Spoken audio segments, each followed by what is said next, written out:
Welcome back to another episode of Full Circle with me, Onyx, and let's continue our discussion on deeper tarot knowledge. Um, I definitely suggest that you watch, I would say, the extended lectures. That's what this is. Like, imagine you're going to a university and you're going to a class and it's on the occult, and you're already really into it and you want more information on it. Welcome to my class. Have a seat. This is a subject I'm passionate about, um, and it's been with me my whole life, but it's in a non traditional way, you know? And it's through this other angle, through this different perspective, it can reawaken your deck. You can find new life and meaning into it. I'm giving you the permission to rename your cards, to reorganize them based upon your perspective in your journey, in your life. And this is how you awaken and activate your cards without a ritual. This is how you mine the depths and find the inner gold through the symbols of the archetypes. Because they're universal symbols, it affects your psychology. And so we're increasing our bandwidth and we're making the cards usable tools in our life uh, with a few modifications. So if you don't like the definitions, change them. If you don't like the meaning of the words, change them or interchange them in a way, which is, and it actually, I say that because it's actually in Aleister Crowley's book 4. He says in an argument, usually what's going on is people, if they don't like the word and they can't change the word, they just change the definition. But that really didn't change the word. Uh, and then if they don't like the definition, or they just, and they have to keep the definition, they just change the word. So there's people are at their convenience changing stuff and everything gets chaotic. In a magical system, you can't keep doing that. You have to create a system that's unchanging. But because you have to be able to kind of do both, there's a paradox there. But you just don't.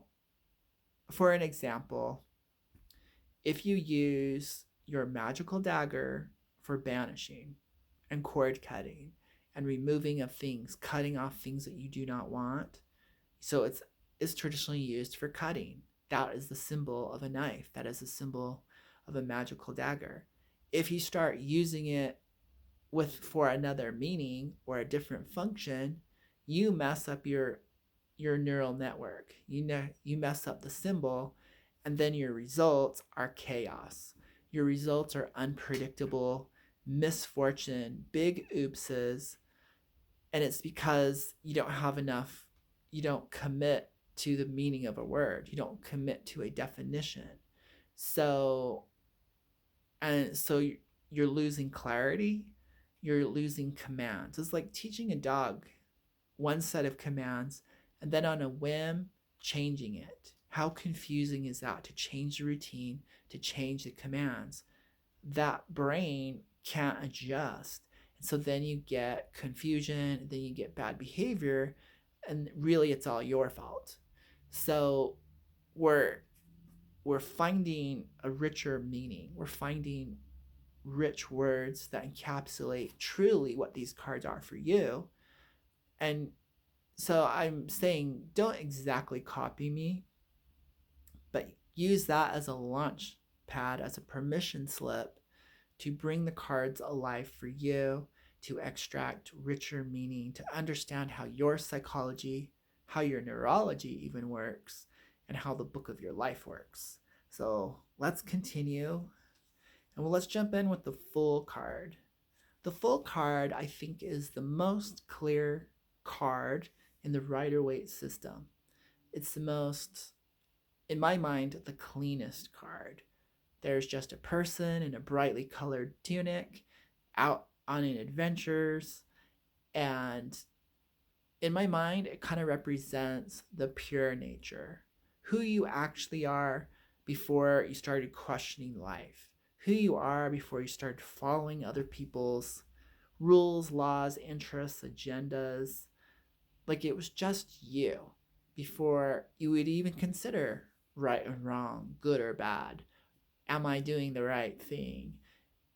Is there such thing as death? Do I have a tomorrow? You're just in the moment, your true self.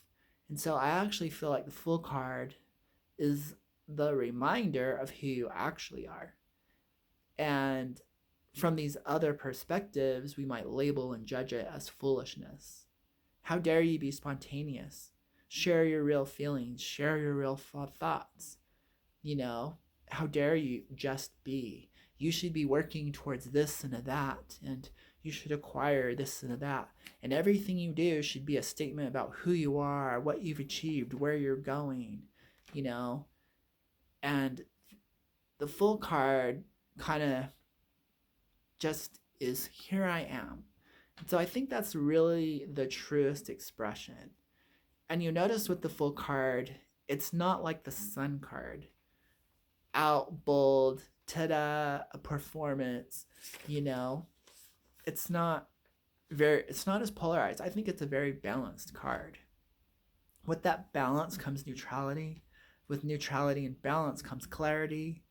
And through that clarity comes transparency. And through that transparency is the revelation of who we actually are. We're beings just being, you know? And so it's the I am presence in the flesh as realized in the human experience, fully expressed. It's balance, it's total acceptance. So that's how I see the Fool card. So I offer that to you. So that would be the self. That would be the hero of the journey. That would be the end and the beginning. So I think a lot of psychological healing is how do we get back to our authentic self? If you can create that golden thread back to yourself and remember it and let it live, breathe life back into it, you kind of have a healing, you kind of have a resurrection, you kind of know yourself. And it's really weird because it moves backwards and forwards. To predict the future, you have the ability to remember the past. But if you're so far in the future, then remembering your past is the past's future. So the future present, the present future. So it's really weird. By moving backwards, you're moving forward. Hence, the end is the beginning, and the beginning is the end. We get the zero. We get the no placement, placeholder, which is the now. And so it's those in-between spaces of a shaman, of magic. It's the portal into the astral. It's also the world card. So it's really kind of interesting how the Fool and the world character are very much the same being. I would almost say the Fool card is the exalted card of the world. And only to pass through the Ouroboros of the world card, you would have to be a fool. You'd have to not see the dangers of moving into the expanded universe of the astral plane. And, you'd have to be a fool to go on the hero's quest, And through that exact foolishness, through that level of trust in oneself, without knowing why, without getting your mind into it or making it an emotional thing, you just do it. So being and doing are one. It's very Zen, it's very Tao, it's free. And so as we look into healing arts, since I dropped the word Tao, it automatically referenced correct breathing patterns, and they observed babies breathing through their belly, which is the essence of Qigong. How do we relearn to be natural? Is basically the healing methods and martial arts system of the East. Be natural. the psychology of that is be yourself. In a world where we're being told, programmed, motivated to be everything else for everyone else, it's anything but authentic. So I'm just throwing that out there. And so obviously in a reading, the Fool card isn't just about making foolish decisions. It isn't just about being carefree. It's about being clear, expressing your truth, and maybe allowing other people, the partner, the person that you're wanting information on, let them be themselves and let the truth be revealed, you know? Let's move on. We did talk about the World card, and for me, that is definitely supposed to be the serpent, the world serpent, and the cosmic serpent. And it's as above, so below, as within, so without. It is the key to the mystery. And so I think a serpent with a huge key or keyhole in the center would be better than the divine hermaphrodite moving through it. I think the keyhole says everything, and then I'd probably put a key on top and a key on bottom with the alpha and the omega symbol within there, because that, I think, encapsulates the true meaning of the world card. The portal in, the portal out, and you have to use the correct functionings of sexuality to be birthed and the correct functionings of death. You have to have the key of life and the key of death to enter and exit at free will the planes and dimensions of existence. And so it is the Ouroboros. What is it doing? It's eating its own tail to give life to itself. It's the universe eating itself.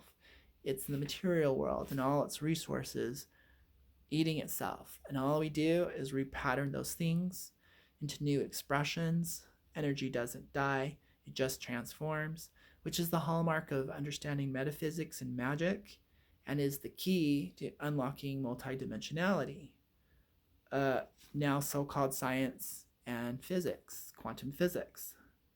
The knowledge has always been here, it just gets reformatted. Let's see.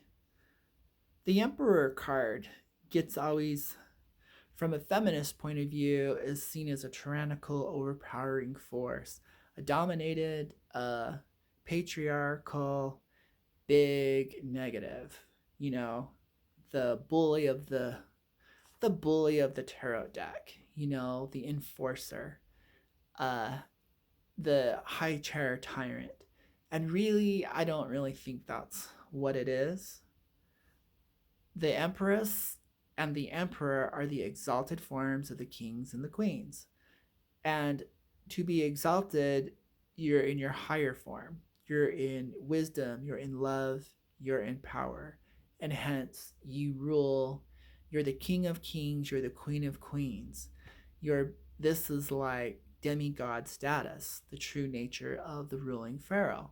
When their parentage are the gods. They're semi-god beings, the emperor and the empress. This is the highest place you could possibly rule in the 3D experience. So with that comes a lot of power and responsibility, but a lot of wisdom, a lot of love. And so you could actually, if the universe, all is one, one is all, right? The drop in the ocean in the drop. When the ocean makes itself into one being, and you see one perspective of it, you see divine man. That would be the emperor. It holds everything you would ever want, need, expect, value in a man. That would be the elite model. That would be the elite CEO. That would be the elite business person. That's the elite father. That's the elite, the highest, greatest, genetically most perfect reflection back at you. It is that because it's every man. And the Empress, she is every woman, and she is all the elite status. She is everything in one. All the patterns, all the faces of the gods, of the goddess of all women is found in her. So she naturally rules over Earth. So we see her, uh, like in a lush forest, and we see him in mountains actually, and volcanoes and things that are projecting upwards. So we see the phallic principle, and we see the feminine principle, respectively, in these two cards. So we kind of can abuse those powers, but not really. These powers are exalted almost as universal forces. So when people think they're having a face to face with the goddess, they're actually probably having a close encounter with the Empress. When they think they're having a face to face with the god, whatever it may be, I won't say that Christian term because I don't believe in that mythology. That that mythology symbol set is not mine. They're actually having a face with the Emperor, and so that's what's going on with those two cards. And then, so there's actually going to be a lot of good and a lot of divinity there. You're going to get the highest philosophy, the highest advice, the highest wisdom, universal truth. And you're also going to experience the highest version of that energy. So the highest version of male energy is loving, it's provider, it bestows blessings, it reactivates barren lands. It's spring and summer. We see the life force bringing life back from winter, back through the dry season, and so it's a life giving. Red is the opposite of green. So if we go deeper into it, the green is implied. There's the king's scale, the queen's scale, and like the page and the knight scale. There's 4 scales, color system schemes going on when you get into more advanced tarot working, but you don't need to know all that. Red is a great color to symbolize life. And so then we kind of gave the Empress green. So she's a green goddess. And it kind of makes sense, especially in this day and age where the earth needs a little bit more love, a little bit more attention, and we are beings of the earth. It makes sense that those colors are the way they are currently. So sitting on your throne, being on your center, ruling from your own personal reality, choosing what's best for you and how it serves me, is how you enter the levels of kingship, queenship, and becoming the emperor and the empress. But both have a ferocity about them.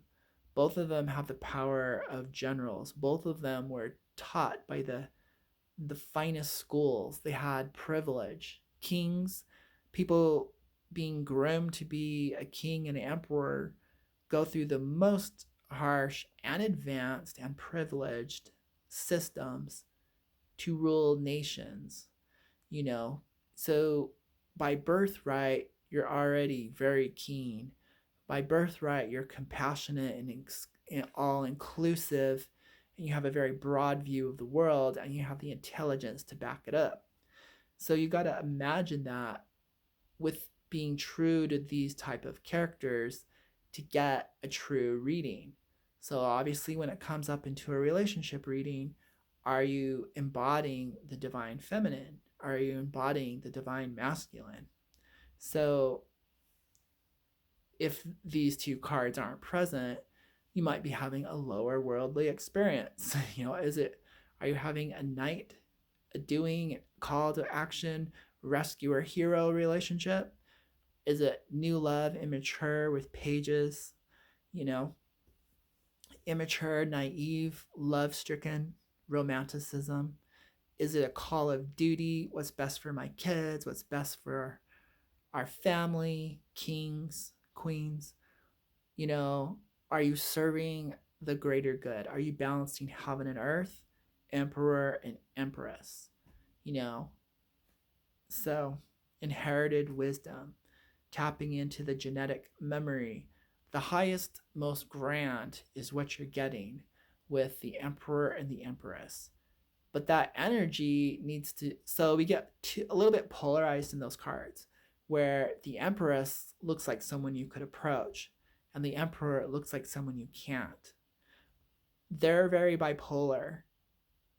And so the adjustment would be adding some of the softer energy into the Emperor card and adding some of the harsher, darker, dangerous energy into the Empress.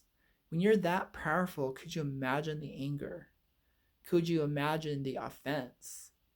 You're going to get slapped around if you approach the wrong way. If you don't have the level of manners and elegance and grace, if you can't meet and associate with people of a higher class until you become high class, you can't have a high class relationship until you elevate. That's going to have to be a grooming process for you. You go to finishing school, you learn etiquette. You don't go to the grocery store wearing your crappy clothes. You don't speak to people as you wouldn't want to be spoken to. Manners, etiquette, ritual, formality really is important. It can make and break you, because you're dealing with high-powered people, and high-powered people need that level of what they're used to, which is a high level of respect. So when these two cards come into a reading, it might be a call to clean your room, clean up your life, clean up your attitude, really present yourself knightly with pride, honor, and become a king and queen of your own world. Kings and queens bow to the Emperor and the Empress. The power comes from above and flows down. You turn around and give respect to the hand that feeds you. And so the universal he, the universal she, don't dishonor them by putting your own stuff onto them. Respect them as a power. We are all a power. We are all channeling source energy.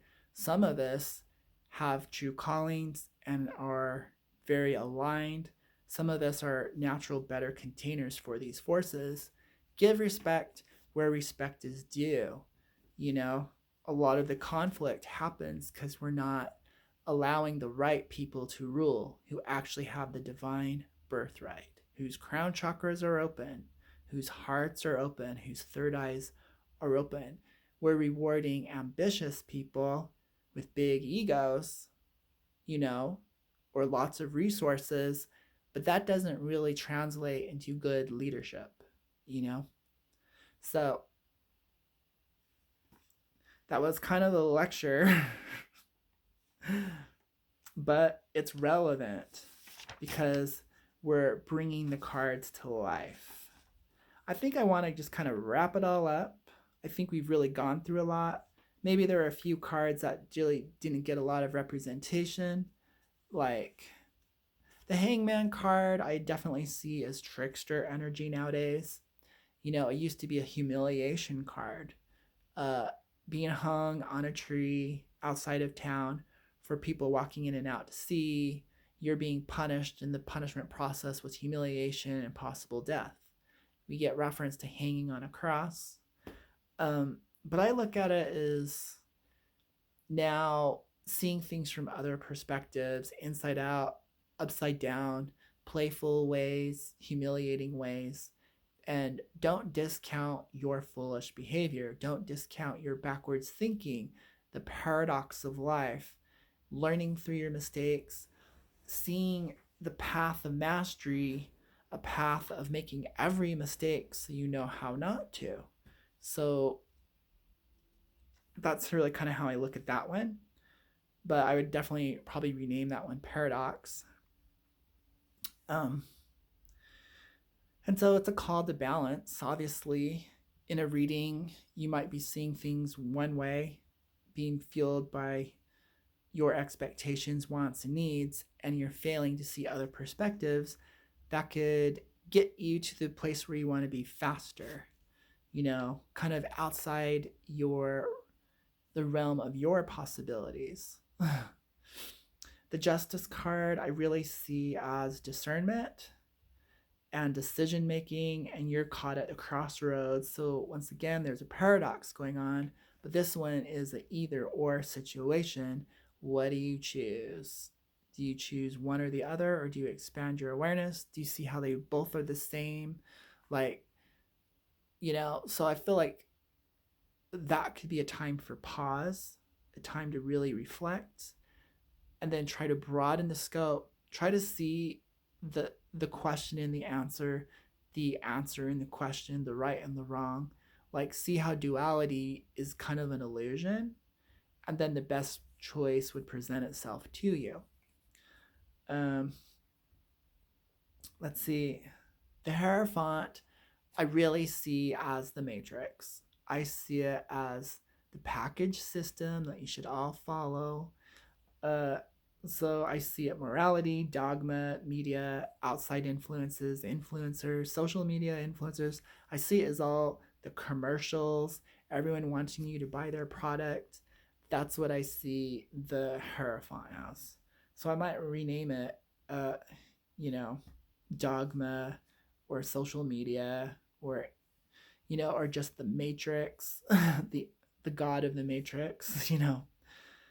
The Mage becomes science, technology, engineer, intelligence, skill, and ability. In order to be a wizard or a whiz at something, you have to be very understanding in it and very proficient at it. So you have to be able to juggle like the juggler, but you're doing it. But what you're juggling isn't toys and cute things to make people laugh. They're forces of the universe. They're inner forces, they're outer forces, they're outer forces to move around inner forces. So it's kind of like a master alchemist. But every action has a meaning, has a value with an expected response. It's a manipulation, and if you're really good at manipulating things, you're skilled. And so it's a skill. And you become the creator in this operation. So you're taking up your mantle as being a co-creator, a self-realized person. You're watching your words, you're watching your actions. By thought, word, and deed, we manifest and co-create our reality. By thought and word and deed, we create our karma. And so really, to thine own self be true, and understanding your hand in creating your own life. So obviously not being a victim, not blaming other people, and being your own resource, being the Tai Chi master, being the one who works between heaven and earth, as above, so below, as within, so without. He is the manifestation of the world card in one being. So that's pretty much it with these cards on this lecture. I'm tired and burnt out, but you can really see now how these images can come up with whatever you're going through. You could be like, I'm having a tower moment. I'm feeling frustrated, disappointed in my partner. Well, yeah, that's your ego, and it's crushing it.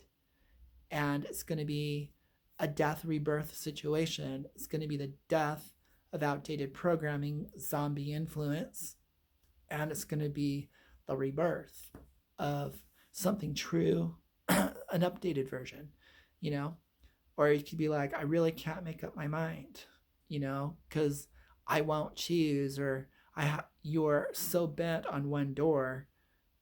In the paradox, you're not seeing how it doesn't matter which door you choose, because it gets you to the exact same place. Because polarity is an illusion, So, or you can see a whole bunch of programming that you need to throw away. So it seems like religion is just controlling you through guilt and shame, and that could only be beliefs. Those beliefs are other people's ideas. So it's the worship of an idol. Aren't God figures and religions just worshiping an idea? Now you know it's an idea, you've dethroned it. This immortal deity of whatever religious background is just an image to embody an idea. If bringing the idea down, make it work for you, you can throw away religion. And so you're absorbing a whole bunch of negative programming or idols. Our whole nation is run on an idea of good and bad, right and wrong, being a hero. But that's not the only way to run a world and control people. And you can opt out at any time. You can say, those ideas are yours. You can prefer those. You can go down that parade. You can join that team. But the ideas that work for me are different. So I don't need your religion. I don't need your media. I don't need you pushing your products on me. I don't need your services. I don't need something outside of me telling me what's best for me. So all your preachers and all your commercials you can put on mute and have a Zen experience. Is it any wonder that the hermit is under the Pope in the Tree of Life? So sometimes you have to go down and in to extract true knowledge, to reconnect to your true self. Is it any wonder that the Fool card is above the Hierophant card? What this whole work gets you back to the Fool card, the end of the beginning. Shake that crap off, take off all those outer influences, reconnect to your authentic self, and you find yourself at the top of the tree getting information directly from source or gnosis. Seeing the world with your own eyes without the filters, you gain a raw understanding of what works for you and where you fit into the cosmic scheme of things. The meaning of life, you are the meaning of life. So some of the questions you're asking yourself are not questions you should be asking yourself, but they are the answers that you should be living at high levels. You know, who am I should just be I am. I am who I am. So it's not, so sometimes you just have to turn things backwards, upside down, and inside out. As above, so below. As within, so without. So erase the middleman, erase everyone else with their good intentions, not really that good for you. Remove the shame and the guilt. Go through the catharsis, the healing process. Go through the rebirth. Ascend. So the path to ascension, the hero's journey, it's already implied in the tarot deck. It's implied in the hero's journey. It's implied through moving through the zodiac wheel. You know, it's a universal pattern that we go through as we process and evolve. So call it good and have a great day.